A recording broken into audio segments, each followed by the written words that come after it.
find it highly comical how most students choose between the SAT and the ACT. On one hand, you have people that take the SAT because, one, they never heard of the ACT, and they didn't think it exists, or two, and probably worse, because they heard of the ACT, but they think somehow, nah, the SAT's legit. The that's a fake. That's a sketch test. I'm not going to take that one. And then on the other hand, you have people that take the ACT because they think that it's easier, and they think that somehow no one else in the world got the memo that it's easier except for them. Or you'll have the kid that's like, oh, well, I'm more book smart, and the ACT's more book smart people, so I'm going to go with the A. I'm going to take the A. And even worse than these ridiculous decisions are the people that spend the whole year not choosing what test to take. Spend the whole year vacillating back and forth. Oh, I'm taking the S, but I really think I should change to the A. My teacher said I should change to the A, but I've been studying for the S, so what do you think I should do? Should I change? And these people are so annoying. So you don't want to be them. And what I want to help you do is help you make the decision so you can have the test that's better for you, and allow the decision to be definitive, so you don't have to spend the whole year back and forth. I'm going to give you a very simple solution. Take a full-time SAT, get a score. Take a full-time ACT, figure out your score. And then see which one you do better on. If you do drastically better on either, then it's a no-brainer. If it's pretty close or the same, well then you can pick based on which one you're more comfortable with. And that's why in all of our locations, we offer free-timed SATs, free-timed ACTs, score reports, and that way we'll help you make that informed decision.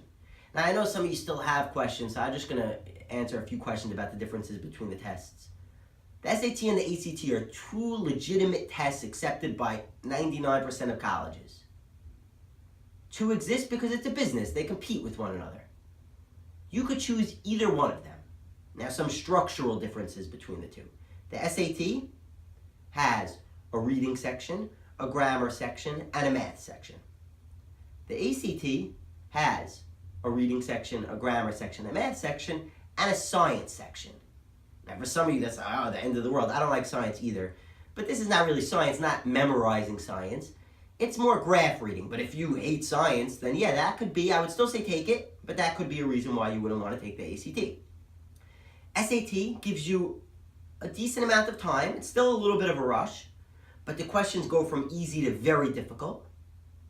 And the ACT gives you very little time, and the questions get a little bit less difficult, but most people won't finish anything. So if you're someone who, really struggles with time, the ACT is going to probably be eliminated right away. Whereas if you're someone who's very quick, very accurate, but don't like the hardest questions, you might go to the A. Just give an example of the time. SAT, 65 minutes, 52 questions. The ACT will have 35 minutes for 40 questions, so it's not even close. Another difference, the SAT will super score, meaning, let's say one day you do great on math, next test you take not great on math, but better on reading. Well, which one should you take? The SAT will actually take the best two scores and put those together as your score. Whereas the ACT, you need to have your best performance in one shot. Big advantage towards the SAT.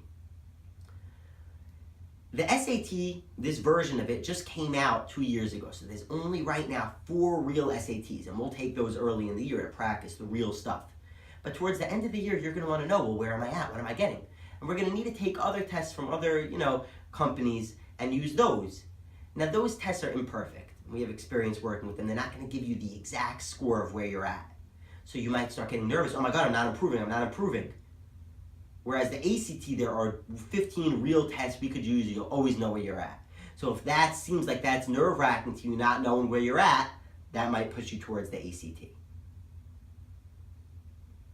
And that's pretty much it. But the real advice is take a full SAT, take a full ACT, see which one you do better on, make a decision, prepare for that test.